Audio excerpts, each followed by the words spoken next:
যথাবিহিত আচরণ করিব।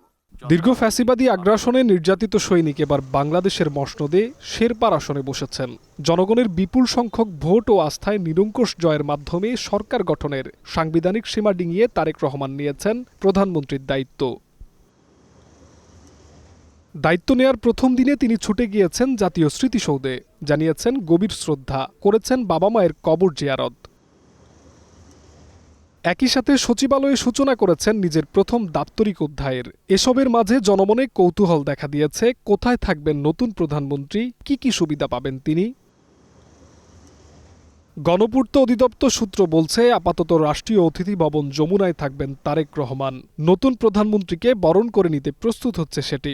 2016 সালের সংশোধিত আইন অনুযায়ী প্রধানমন্ত্রীর মাসিক মূল বেতন 1,15,000 টাকা নির্ধারণ করা হয়েছে।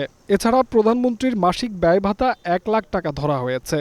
জানা গেছে, রাষ্ট্রীয় দায়িত্ব পালনকালে প্রধানমন্ত্রী দৈনিক ভাতা হিসেবে 3,000 টাকা পান। অন্যদিকে আকাশপথে ভ্রমণের ক্ষেত্রে দুর্ঘটনার ঝুঁকি বিবেচনায় প্রধানমন্ত্রী বিমা সুবিধা পান 25 লাখ টাকা। একই সাথে স্বেচ্ছাধীন তহবিলের পরিমাণ বার্ষিক 1.5 কোটি টাকা নির্ধারিত আছে। থাকবে বিশেষ নিরাপত্তা ব্যবস্থাও।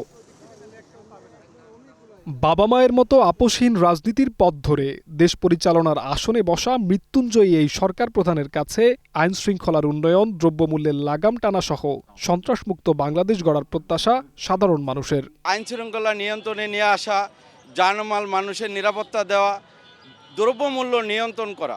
আমাদের যাতে সিকিউরিটি থাকে, আমাদের শিক্ষার দিকে তারা যাতে ভালোভাবে নজর দেয় এবং নারী কর্মসংস্থান যাতে আরো বৃদ্ধি পায়।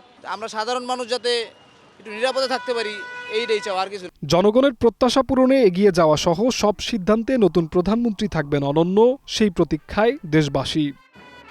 জিহাদ রাহাত, গ্রিন নিউজ, ঢাকা।